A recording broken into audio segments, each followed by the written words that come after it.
7 रात और 8 दिन तक वो तूफान चलता रहा। आसमान गरजता रहा, जमीन कांपती रही। उनके महल, उनकी शान सब मिट्टी में मिल गई। या तुमने कभी सोचा है, एक ऐसी कौम जो पहाड़ों को तराश कर महल बनाती थी, जो कहती थी हमसे ज्यादा ताकतवर कौन? मगर जब आसमान का हुक्म आया तो उनके महल मिट्टी के नीचे दबा दिए गए। हजरत नूह अलैहिस्सलाम के बाद एक और कौम पैदा हुई, कौम आद। यमन और ओमान के दरमियान एक इलाके अहकाफ में रहते थे। उनके शहर का नाम था इराम जातुल इमाद, यानी स्तंभों वाला शहर, जो आसमान से बात करता था।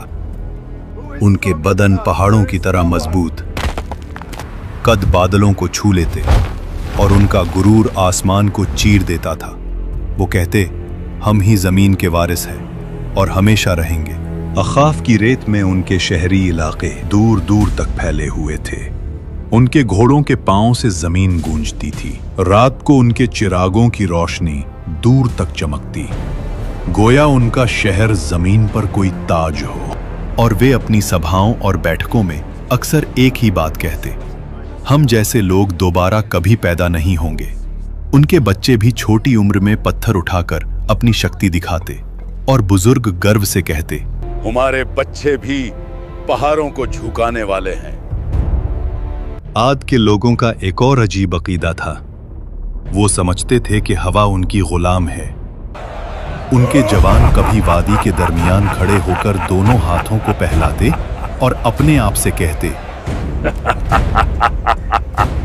देखो, हवा हमारे जिस्म की पैरवी करती है। बुजुर्ग लोग अपनी नशिस्त महफिल में फख्र से कहते, हमारे बाप दादा हवा का रुख बदल देते थे, हमें कौन रोक सकता है? वो लोग जब तूफान को दूर से आता देखते तो हंसकर कहते, हवा हमारे साथ है, ये हम पर नहीं, हमारे दुश्मनों पर पड़ेगी। लेकिन उन्हें क्या पता था कि आने वाली हवा उनकी सबसे बड़ी दुश्मन बन चुकी है।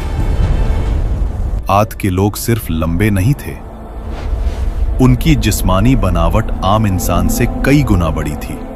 दरिया के किनारे उनके कदमों के निशान आज भी पहाड़ों के दरमियान मिलते हैं, जिन्हें देखकर लोग हैरान रह जाते। उनके घरों के दरवाजे इतने ऊंचे होते कि एक घोड़ा और सवार दोनों सीधा अंदर जा सकते, और उनके बर्तन पत्थर के बने हुए, इतने बड़े कि एक बर्तन में पूरा खानदान का खाना पक जाए। समय बीतता गया, घमंड बढ़ता गया, वक्त गुजरता गया और उनका तकब्बुर बढ़ता गया। फिर अल्लाह ने अपना नबी भेजा, हजरत हूद अलैहिस्सलाम, जो कहने लगे, ऐ मेरी कौम, सिर्फ अल्लाह की इबादत करो, उसके सिवा कोई माबूद नहीं। खुद क्या तू चाहता है हम अपने बाप दादा के मजहब छोड़ दें? हम ताकतवर हैं, हमें कोई छो नहीं सकता। हजरत हूद अलैहिस्सलाम ने फिर कहा, मैं तुम्हें उस अजाब से डरा रहा हूँ जो तुम सोच भी नहीं सकते। लेकिन जिन दिलों में गुरूर भर जाए, वहां नसीहत पत्थर से टकराकर टूट जाती है। हजरत हूद अलैहिस्सलाम रोज उनके बाजारों, उनके महलों, उनके दरवाजों के पास जाकर आखिरी दावत देते। कभी उनके सरदार हंस के कहते, हूद, तेरी बात में दम होता तो हमारे महल कब के गिर चुके होते। कभी कोई बच्चा उनकी आवाज का मजाक उड़ा देता और कुछ लोग उन्हें देखकर रास्ता बदल लेते, कहीं उन्हें अल्लाह का खौफ उनकी आंखों में भर न जाए। एक दिन हूद अलैहिस्सलाम उनकी असेंबली में गए, जहां उनके सरदार सोने के तख्तों पर बैठे थे। हूद अलैहिस्सलाम ने कहा, अल्लाह की बनाई हुई कुदरत का निजाम देख लो, तुम्हारी ताकत कुछ भी नहीं। मगर उनके सरदार हंस पड़े। ये छोटे वादे बंद कर, अगर अजाब आता है तो हम अपनी ताकत से उसे रोक लेंगे। अजाब से कुछ दिन पहले आद की वादी में एक अजीब मंजर हुआ। रात को आसमान में एक गहरी गूंज सुनाई दी।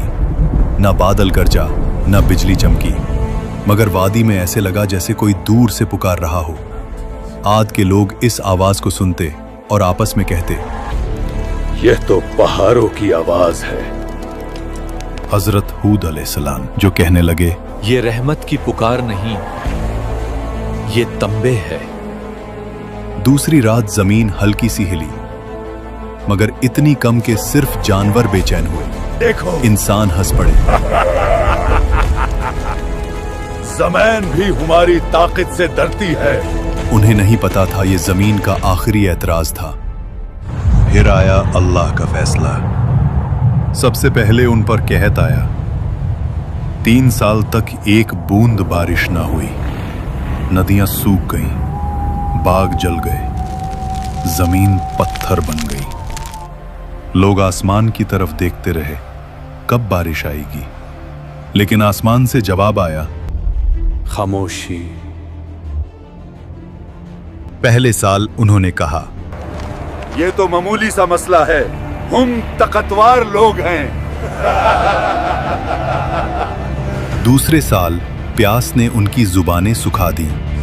खाली मटके दीवारों से टकराते, जानवर प्यास की वजह से गिरने लगे। तीसरे साल आद की जमीन से वो हंसी, वो फक्र, वो आवाज ही गुम हो गई जो कभी आसमान को टकराने का दावा करती थी। और जब लोग हूद अलैहिस्सलाम के पास आए तो वो उन्हें देखकर रोए नहीं, बस इतना कहा, अब अजाब का वक्त करीब है। फिर एक दिन 3 बादल नजर आए, एक लाल, एक सफेद और एक स्याह। आसमान से फरिश्ता पुकारा, ऐ कौमे आद, इनमें से एक बादल चुनो। सरबराहों ने हंसकर कहा, काला बादल, उसमें पानी है, रहमत है। मगर उन्हें क्या पता, उस बादल में रहमत नहीं, कहर छुपा था। आसमान स्याह हो गया, हवा ठंडी हुई, लोग नाचने लगने, चिल्लाने लगने। देखो, बारिश आ गई। लेकिन वो पानी नहीं था, अजाब का तूफान था। पहला झोंका आया, धूल और पत्थर उड़ गए। आंधी के हर झोंके में उन्हें लगता कि हवाएं उनका नाम मिटा रही हैं। दूसरा झोंका, पेड़ गिर गए, जानवर उड़ गए।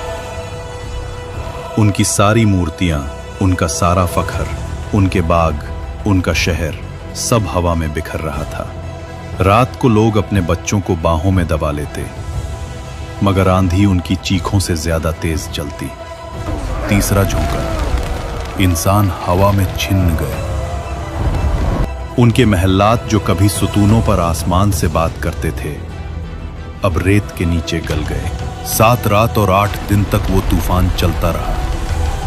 आसमान गरजता रहा, जमीन कांपती रही। उनके महल, उनकी शान, सब मिट्टी में मिल गई।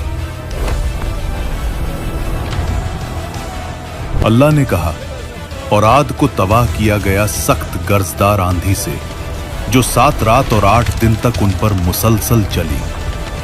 और जब हवा रुकी तो सिर्फ सन्नाटा था। रह गया सिर्फ रेत का समंदर और गिरे हुए तने, जैसे खजूर के खोखले तने।